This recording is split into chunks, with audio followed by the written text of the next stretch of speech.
Gracias por continuar con nosotros. Contamos con la participación del obispo de la provincia Peravia, también de San Cristóbal y de Ocoa. Me place presentarles al sacerdote Víctor Masalles. Placer de tenerlo aquí. Igual para mí, de veras, es un gran placer estar con usted. Hábleme un poquito de quién es Víctor Masalles antes de ponerse la sotana. Usted nació fuera de aquí. Sí, nací fuera del país a causa de la persecución que Trujillo le hizo a mi padre y lo sacó del país. Y cuando lo sacó del país yo estaba en la barriga de mi madre. Mi primer viaje lo hice en la barriga. Sí. Y nací fuera, aunque a los 2 años ya volvimos al país y crecí en el país, crecí... ¿Con las costumbres dominicanas? Bueno, había muchas otras costumbres, pero normalmente aplatanado completamente, Sí. con arroz y habichuelas y todo. Y crecí con un gran interés en el deporte. Fui un deportista. No me diga. Estuve en la selección nacional durante 12 años de natación. Sí. Representé al país, fuera del país. ¿En qué? ¿En los 12 juegos? No, los 12 juegos tenía yo 13 años, No, 14 años, pero fue después, fue en el 74 los 12 juegos. Sí, es cierto. Entonces era más bien en el Medellín en el 78, en los Panamericanos del 79. Sí. En Moscú nos apearon del avión por culpa del famoso boicot que hubo. Oh, sí.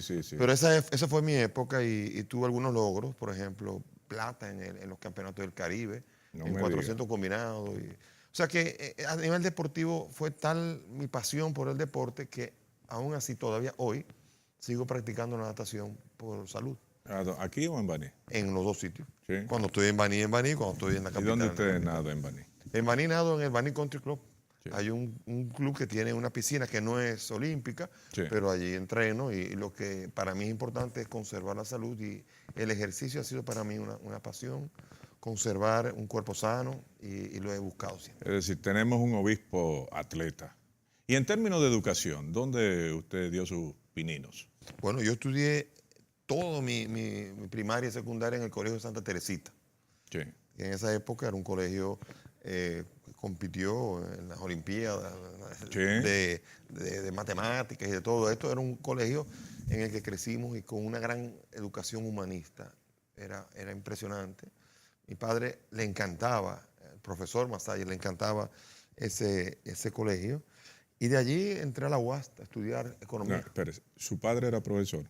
Mi padre, le decían el profesor Masalles. ¿Por Fue qué? profesor toda la vida. Él fue un científico. Sí. Estudió ingeniería química y física nuclear. Fue un profesor y fue traído al país para el Politécnico Loyola, de donde soy obispo ahora yo. Sí. Fue traído para enseñar. Trujillo trajo extranjeros y el Politécnico Loyola fue un modelo a nivel de la región. Él vino a enseñar y él había enseñado en el Instituto Químico de Sarriá, que era el más prestigioso en Europa.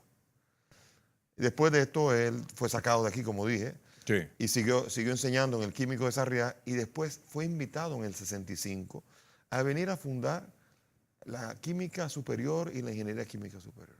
Y él vino al país, a la UAS, a enseñar y fue el fundador de los departamentos de Química y de Ingeniería Química del INTEC. Perdón, él vino en el 65 y volvió usted en el vino en el 65. 63.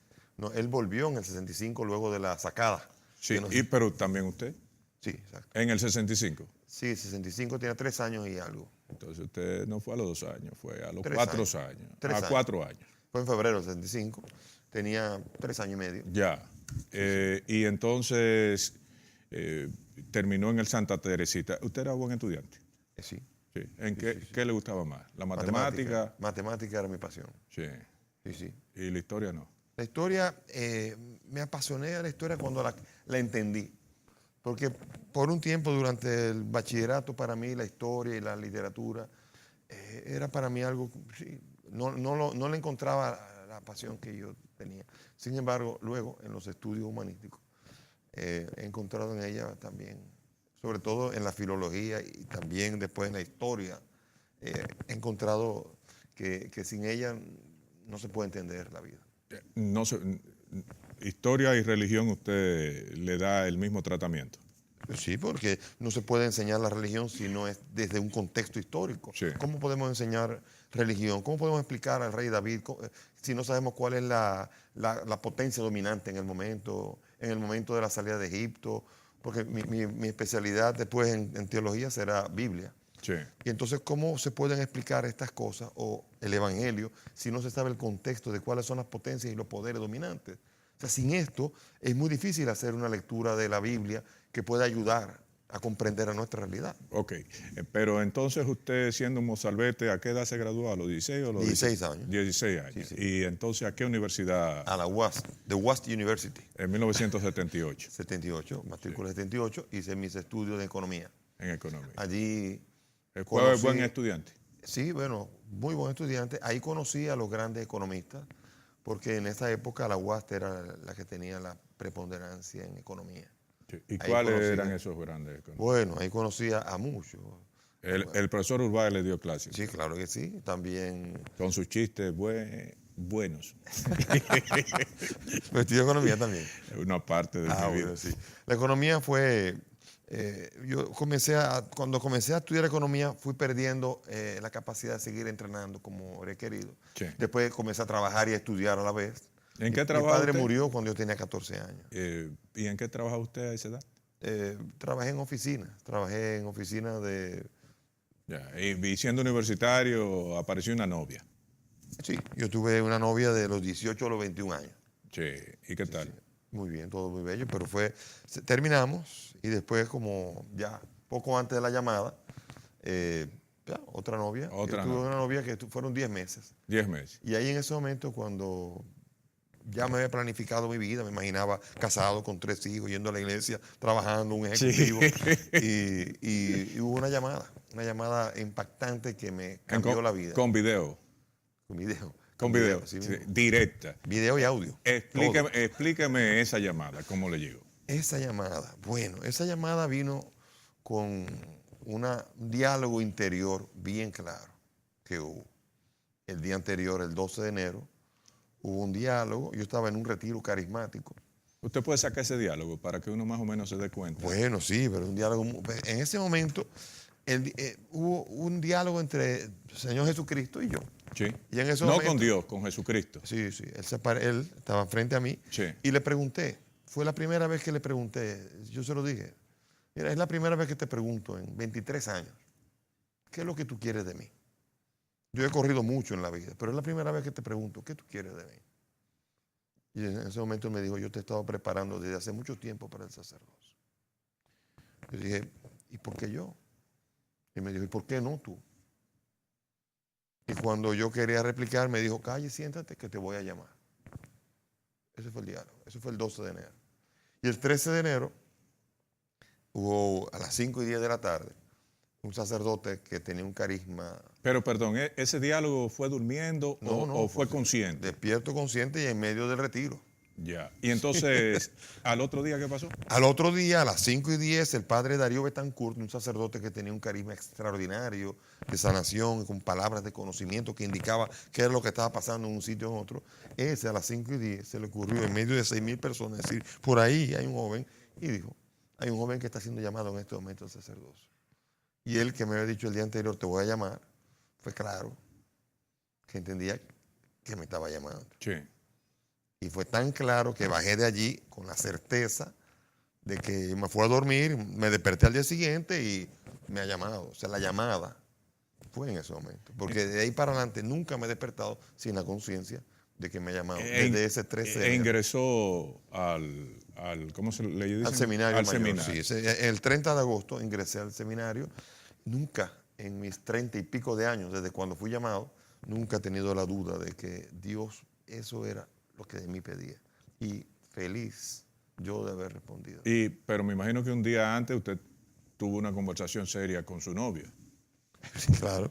Explíqueme eso. Bueno, el diálogo fue difícil porque me imagino que uno se hace expectativa y es tan fácil para uno cuando le cambian las de uno, pero la llamada normalmente no es una llamada en conferencia. Sí. O sea, que no fue a mí. Y entonces yo tuve que explicar la llamada que me habían hecho. Sí. Y es doloroso, aunque se asumió después, es doloroso el tener que porque ella no estaba llamada a Sí, eso. sí, Era sí, yo que estaba sí. llamado. Y sin embargo, después se conserva una amistad con las dos, Con las dos y con los novias. esposos, y con la familia. Una gran amistad, y después acabé hasta casando a las hijas Sí.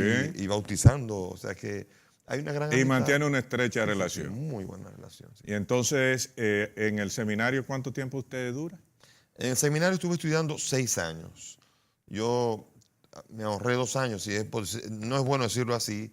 Hice 6 años menos, 2 años menos, porque con mi estudio de economía en la UAS Sí. me convalidaron muchas materias. Entonces, con 6 años, habiendo entrado en el 85, en el 91, en julio 7 del 91, me ordeno sacerdote. ¿Y qué diferencia usted puede hacerme con relación a la carrera sacerdotal y una carrera del mundo como economía o medicina? Cuando ya el producto terminado sale de las aulas, ¿cuál es la diferencia entre un cura y un profesional? La gran diferencia es que uno está involucrado en esto. Uno está estudiando para la vida de uno, no para el servicio a los demás. O sea, una cosa puede ser estudiar economía, ser un servidor público, trabajar en una empresa, ganar la vida, ser el proveedor de la familia, todo esto. No, en el estudio de la teología, de la filosofía y la teología, uno está involucrado, uno está entrando en el mundo de uno mismo. Bien. Entonces es muy diferente. ¿Cuántos años usted tiene siendo obispo? Siendo obispo tengo 7 años. 7 años. Es Fui decir, ordenado en el 2010. usted a los 49 años era obispo. Sí, 49.0 en mi cumpleaños. Un obispo es como un general, en términos Sí, es el grado más alto que hay en la iglesia. Y usted llegó rápido ahí.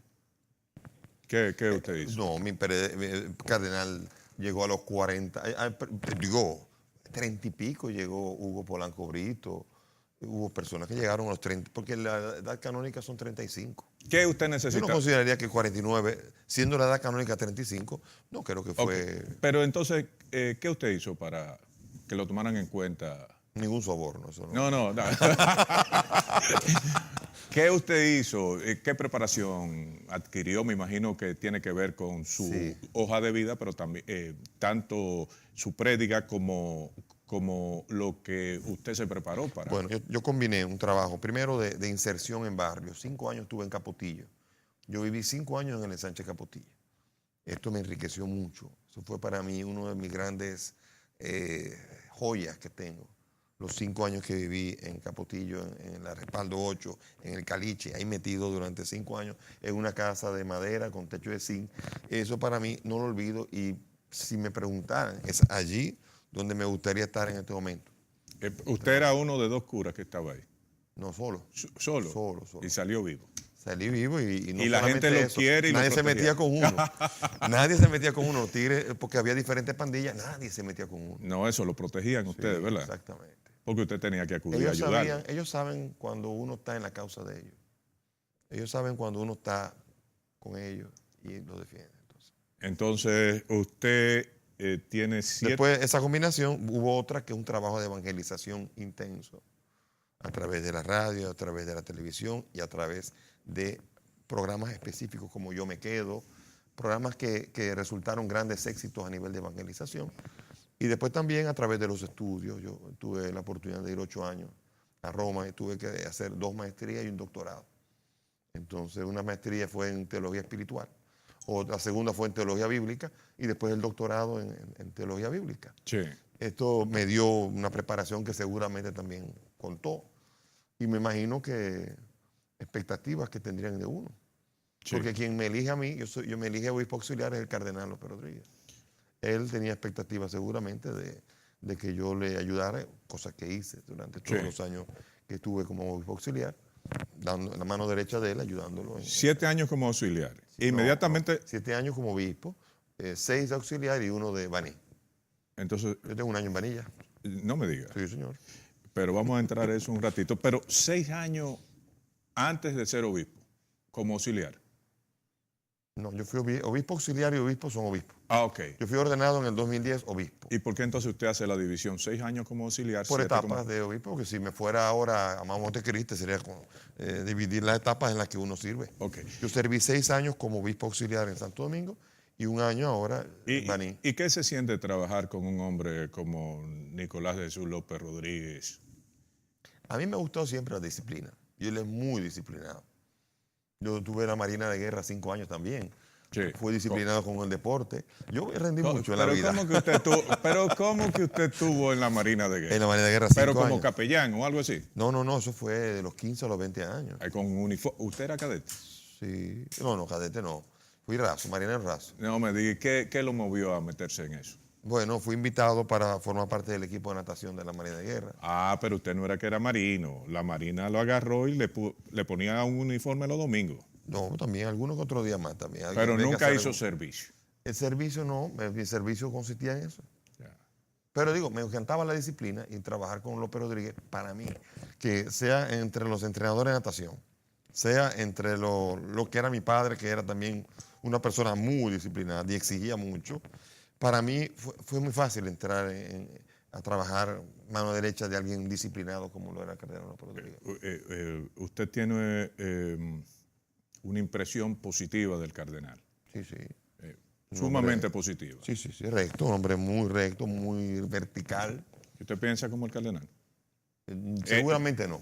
En términos de ver la vida, en términos sociales. No lo creo. No, gracias a Dios. ¿Son diferentes? Definitivamente debemos ser diferentes. No que no creo. Venimos de orígenes diferentes, de maneras de pensar en donde no necesariamente en ellos tiene que haber una dificultad en trabajar juntos. Pero usted trabajó tanto tiempo. Yo trabajé junto con Monseñor Arnaiz, por ejemplo, que era auxiliar también como yo.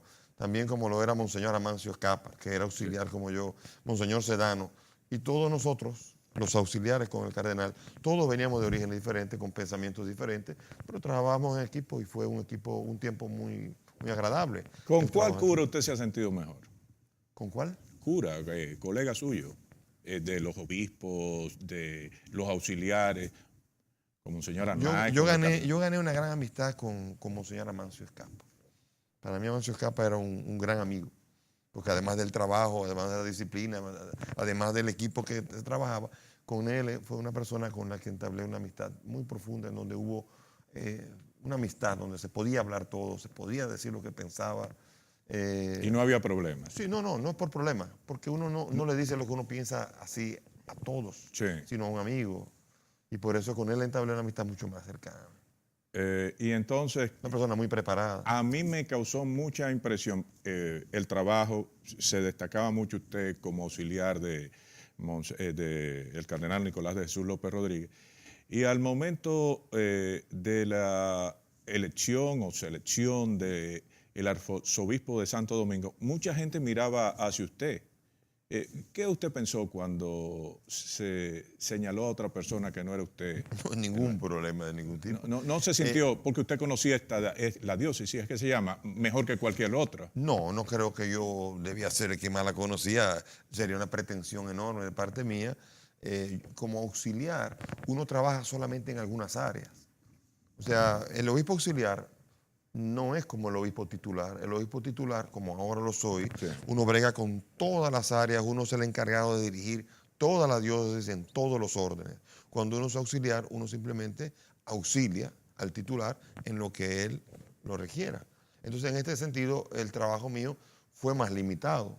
No tenía el conocimiento de toda la dimensión de la diócesis, como ahora sí la tengo, siendo obispo de Baní. Por lo tanto, definitivamente, yo creo que para la arquidiócesis de Baní era necesario alguien que tuviera un conocimiento, que fuera titular ya. No tengo una menor duda de eso. Ahora que siendo titular sé lo que se requiere, yo estoy seguro de eso. ¿Es usted un candidato en el futuro a ser arzobispo de para Santo Domingo, sea, verdad? Para lo que yo quiera. No, yo estoy, ¿Dónde yo usted? soy guardia, para donde me manden. Ya, ahí estoy de acuerdo. No, usted es marino, no guardia. Volvamos para atrás. ¿Cómo usted ve los cambios, los giros que da la Iglesia Católica en estos tiempos? Con la cabeza, por ejemplo, el cardenal tenía una posición con temas nacionales de una forma y el arzobispo actual tiene otra visión. ¿Y qué papel juega el conglomerado, el episcopado en todo esto? Yo tengo otra visión, además. Cada uno tiene su visión. La visión de la iglesia conforme al cardenal era una iglesia enérgica, que presentaba sus argumentos con claridad y con contundencia. El episcopado actual, como lo han dicho incluso en algunos medios, en los cuales, por desgracia, concuerdo, la iglesia ha guardado un gran silencio ahora. Ha pasado de la contundencia al silencio y participa demasiado poco. Yo soy más partidario de la contundencia en los argumentos, en ser dialogante, en dialogar, pero nunca silente, sino aprender a hablar, a mantener, a decir las cosas claras. Yo no tengo ningún problema de decir las cosas claras, pero no creo en la contundencia ni tampoco creo en el silencio. Mi visión es otra y en mi visión la iglesia tiene que hacerse presente y la energía de la iglesia tiene que ser su opción y sus argumentos. Si no son esos, entonces la iglesia no ha dejado de dialogar con el mundo. Cuando hay demasiada fuerza y contundencia, no siempre hay un diálogo adecuado, y cuando hay silencio tampoco. Ya. Yo creo mucho en el diálogo, que es la idea del Papa Francisco. Sobre el tema de migración, usted maneja 3 provincias en términos eclesiales. ¿Cómo Víctor Masalle ve la presencia haitiana aquí? Bien, yo creo que nosotros en la República Dominicana hemos descuidado mucho nuestra frontera. Somos nosotros los culpables y no podemos echárselo a nadie. No podemos ver a los haitianos como invasores. Somos nosotros que hemos dejado la puerta abierta. En eso hay que aprender a hacer el mea culpa. O sea, la culpa de que nuestro país no sea regulado se debe a nosotros, que por desgracia no tenemos regulado ni la inmigración, ni el tráfico, ni nada en nuestro país. Hemos soltado en banda mucho esto, ¿no? Definitivamente el país tiene el derecho pero nosotros hemos traído, porque aquí se trajeron haitianos, Sí. y se trajeron como si fueran animales en corrales, eso hay que decirlo así. Y las repatriaciones también se hacen de una manera inhumana. Soltarlos como si fuera meterlos en la camiona, soltarlos allá. Y por ejemplo, uno ve en Israel ahora que está a punto de despachar a 37,000 inmigrantes infiltrados.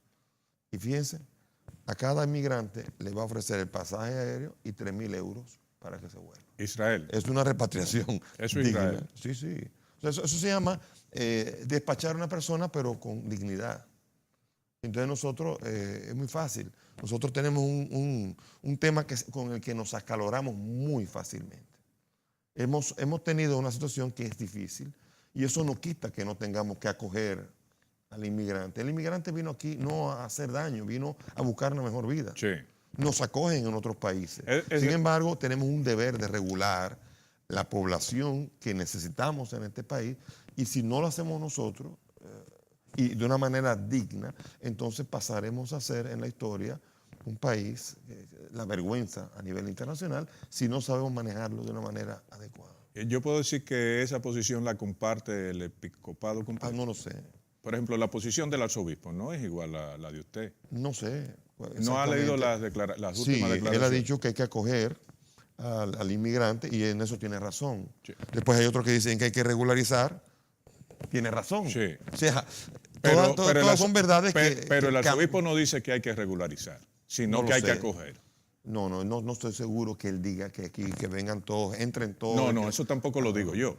Pero él no creo que diga porque eso. usted dice regular, eso no lo ha dicho él. No. Él ha puesto énfasis en un detalle, que es en el detalle de la acogida como dominicanos que tenemos que hacer, como se lo hacemos a los canadienses, a los españoles y a todos los que vienen aquí. Sí. Tenemos que tener acogida, lo dice la Escritura, lo dice el pensamiento cristiano.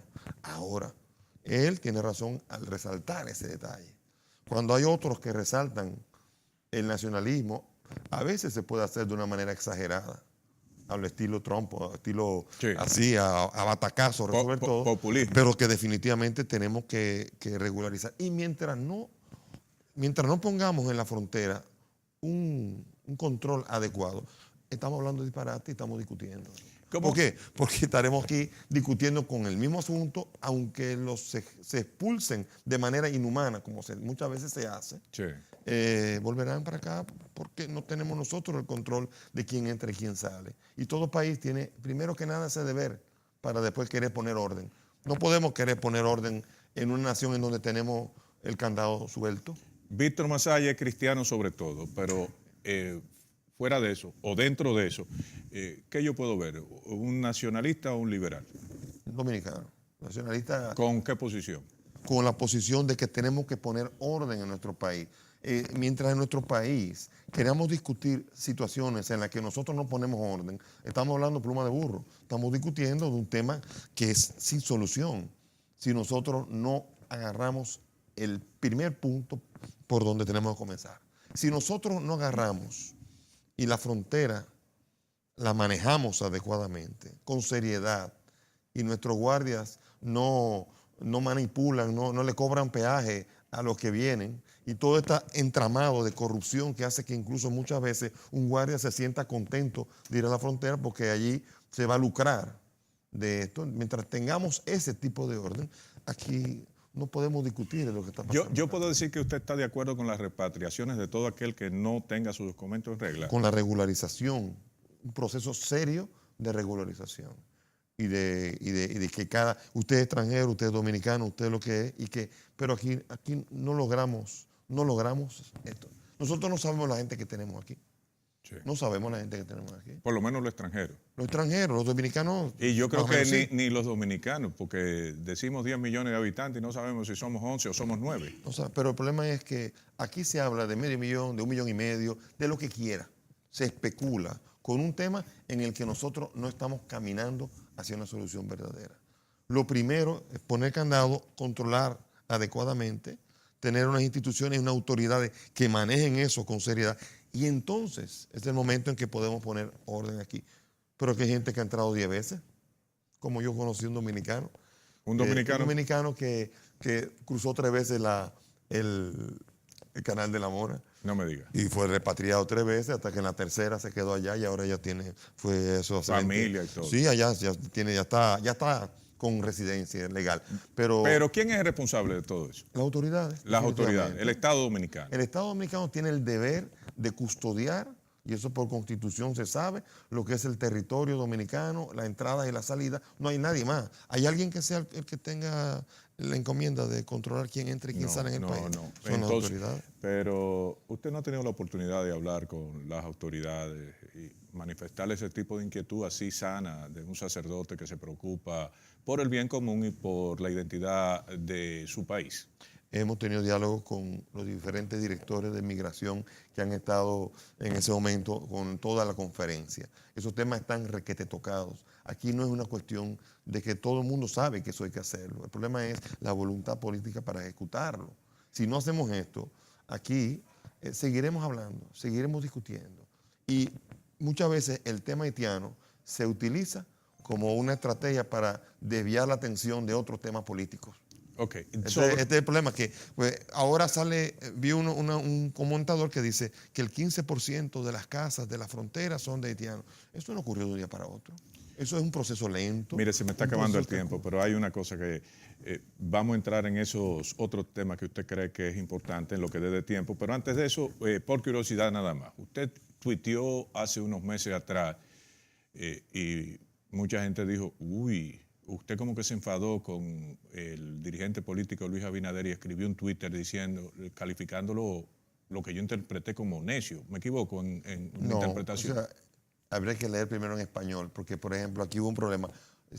Tenemos que buscar en el diccionario lo que significa mojiganga. Porque una cosa es lo que nosotros le llamamos mojiganga y otra cosa es lo que es la mojiganga. ¿Y usted lo dijo en qué sentido? En sentido, como quiere decir mojiganga. No como nosotros le llamamos.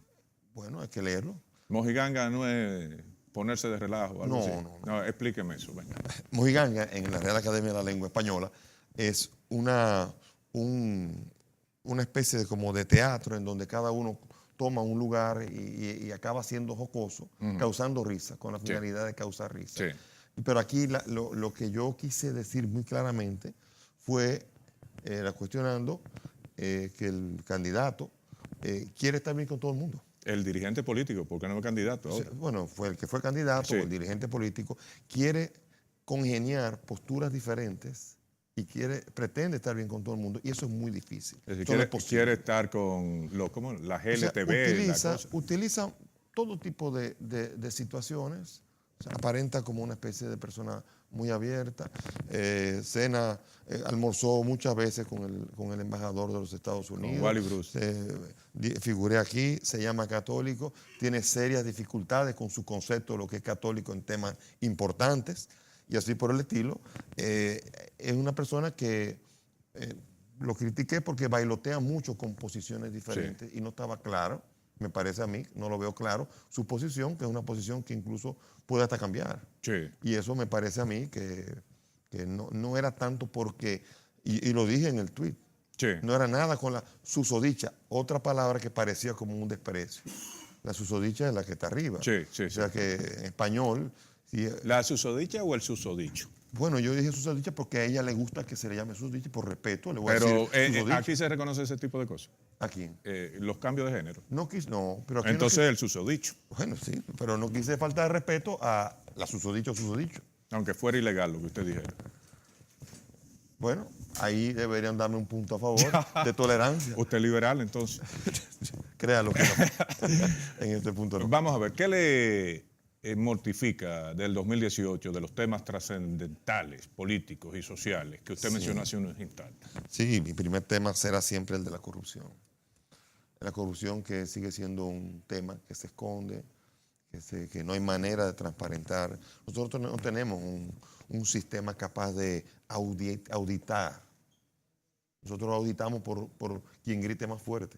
Sí. Pero no tenemos un sistema con el cual auditar las obras, las situaciones, los procesos para determinar la corrupción. Y los indicadores externos internacionales nos dejan muy mal parados con respecto a lo que se llama desvíos de los fondos públicos, favoritismo en las decisiones gubernamentales. Y en todo esto, en el índice mundial reporte mundial de competitividad, estamos siempre en los últimos ¿Qué usted lugares. piensa del caso de Brecht? El caso de Brecht es un caso que extrañamente en todos los países ha sido tratado fuertemente con sistemas judiciales capaces de enfrentar la situación y este ha sido un proceso incapaz de ponerle la mano a los procesos.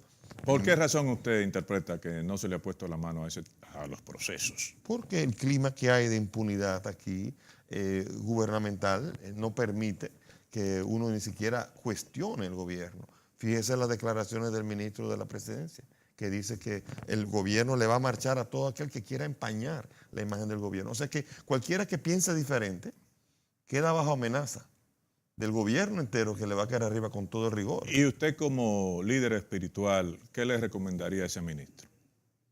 Ese ministro, yo entiendo que él debería, no sé, lo percibo, no sé si es un poco fuerte lo que puedo decir, pero no, con aquí no hay cierto nada aire fuerte de prepotencia, sí. Cuando quiere defender y poco dialogante, toma decisiones de manera que me parece que un gobierno que no sea capaz de dialogar con las demás realidades acaba con una tendencia dictatorial peligrosa. Lo voy a meter más para adentro del caso de Brecht. ¿Qué usted piensa de 14 imputados?